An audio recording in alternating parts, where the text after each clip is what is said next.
Today I am reviewing The Only Thing Worse Than Me Is You by Lillian Anderson, and I am giving it 4 out of 5 stars. The Only Thing Worse Than Me Is You is about a girl named Trixie who goes to a very prestigious, very talented, I guess, gifted private school. So it's a school for super smart kids. She has this like lifelong rival with this guy named Ben. And he is basically the worst thing ever. They hate each other, they're always making fun of each other and being super snarky and sarcastic with each other and always trying to beat each other at everything. They have rankings at their school that get posted on, like, basically who has the highest grade point average in the school, and it goes all the way down to who's got the lowest, basically, in each grade. And they're always trying to beat each other and basically always be better than each other because they hate each other's guts. Trixie and her friends, and also Ben and some of his friends, are big comic book fans. They always run into each other at the comic book store and make fun of each other while they see each other there, too. Trixie and Ben, some things start to change about their relationship. They don't really start liking each other, but they kind of become more friendly with each other because of reasons that I can't say. And it kind of changes things a little bit. And it gets the story kind of cute and kind of interesting. On top of Ben and Trixie kind of starting to become nice to each other and there being a cutesy part to the story, there's also a bunch of people who are randomly being accused of cheating and being expelled.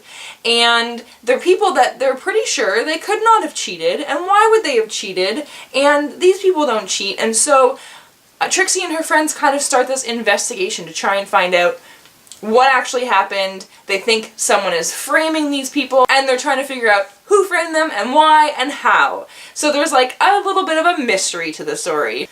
What I really liked about it were the comic book references that I understood. They actually, they read Saga in this, so I really liked when they talked about Saga, because I was like, I know that one! The thing that I didn't like about it was there were a lot of references in it that I didn't get, and sometimes I didn't know what they were referencing. Like, I didn't even know if it was like a comic book reference or a TV show reference, or if it was a smart reference. Like, you know, like some old school classic poet type reference and stuff like that. And there was even one where they were talking about a poet, and then they were all like, oh yeah, and I know what you're talking about because of that poet. And I was like, I don't know what you're talking about. So there were a few references that were completely over my head and in a way that I didn't even know what it was they were referencing. I didn't know if it was, you know, about them being smart in their smart school or if it was comic books or what. So that was one of my minor problems with it. My other problem was that there were a few things that they talked about in the school and the way the school worked, I guess, without explaining it, which confused me as well.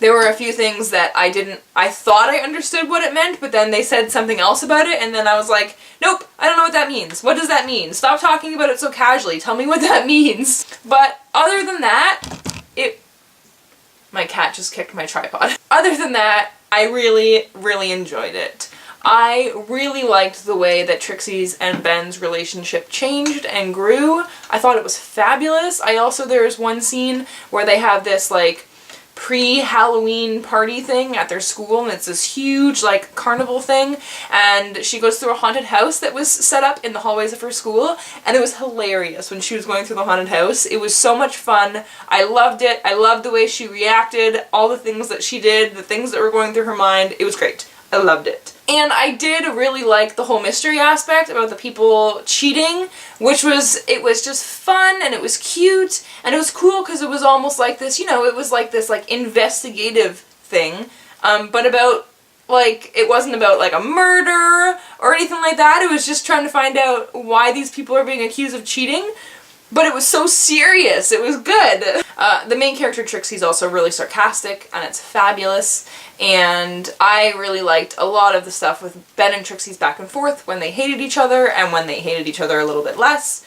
There was also a twist at the end, which I quite enjoyed, and it was great. I was like, what? No way, oh my god! Seriously? And it was just kind of like this cute little twisty thing that was cute. I am so good at using words. Oh my god, I should win a trophy. So it did take me a tiny little bit to get into this. I wasn't totally hooked on it until I was maybe 50 or 60 pages in. So if you think it's boring or hard to connect to in the first little chunk, I would encourage you to continue because it got really, really good for me quickly after the 50-page mark, and I really enjoyed it.